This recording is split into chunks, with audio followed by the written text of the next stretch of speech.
call this construction behind me a mulgedan, a water stairway, and that's kind of what it is. It's a set of concrete sort of, not exactly blocks, but it's designed in a sort of geometric fashion to force the water to go down in a kind of zigzag pattern.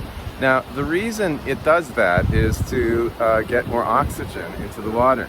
Other dams along this river, which is called the Gyeonggancheon, close to the university where I teach, other dams are built so that there's kind of a thin lip along the entire top of the dam, and as water goes over it, again, it's exposed to air and it aerates. In other words, it gets more oxygen into it.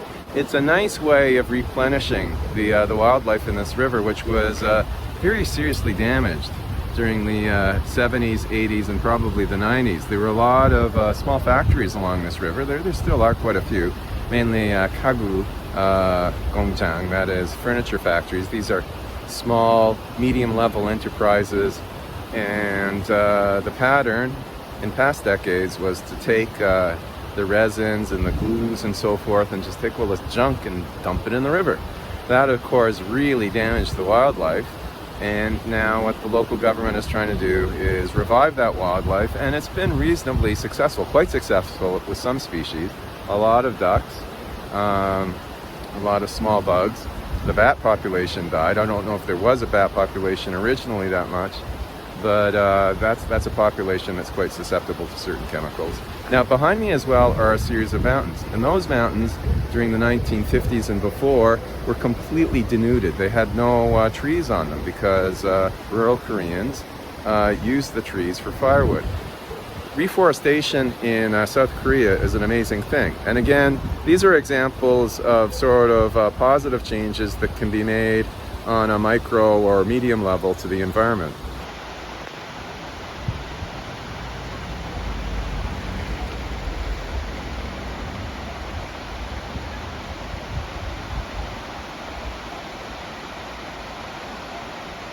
This is one of the dams along the Gyeonggancheon, the Gyeonggan River, and it has a very nice water staircase, a mulgedan. Now, the reason I'm making this video is that usually, because of the water level, this particular dam is maybe like half a meter below where it is right now, and so for the most part, I'd say around 90% of the time when I bike along this trail, and I've been biking this trail for years, the water steps, the mulgedan, are just empty. The water levels are not high enough for the water to go into it. Now, the water steps are important because they sort of rotate and mix up the water very quickly. You can see that there's sort of this rushing sound, almost as if it's rapids, but that's not rapids. It's because of the shape of these kind of curlicues, these concrete curlicues that are inside the construction that move the water around and aerate it and make it better for aquatic life. Now, what they did a while ago, very recently, is they knocked down a dam farther up the river, increasing the water level here, and therefore increasing the efficiency and the efficacy of the water steps.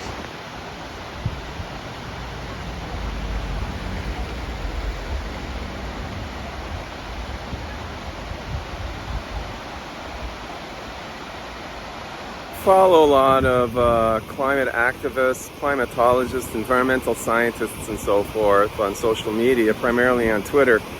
And one thing that I've noticed about them is they tend to fall into two camps. One camp supports the idea of a sort of realistic, micro-level solutions, small is beautiful, that kind of thing. For example, this water stairway that I've commented on before, which is designed to aerate, that is, bring oxygen into water and help replenish the fish and wildlife population on the Gyeonggancheon, the Gyeonggan River. The other group tends to scoff at those sorts of solutions, scoff at electric cars, scoff at the idea of, for example, doing kind of changes to the atmosphere to reflect more light and therefore more heat back into outer space, that kind of thing. In some cases, their criticism is makes sense. That sort of climate engineering is a little bit half-baked.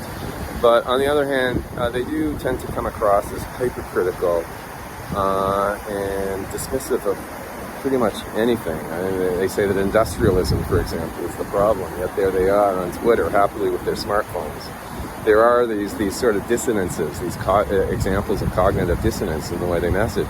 Now, I'd like to know, however, you have a point, which is that we need big solutions. We're facing a big problem right now. I'd like to know what your point of view is. What do you think would really work, and what is really necessary right now at this point in time, given the fact that, for example, ocean surfaces are starting to heat up to historically unprecedented levels? That is a big problem. Glaciers might start melting. What do we do?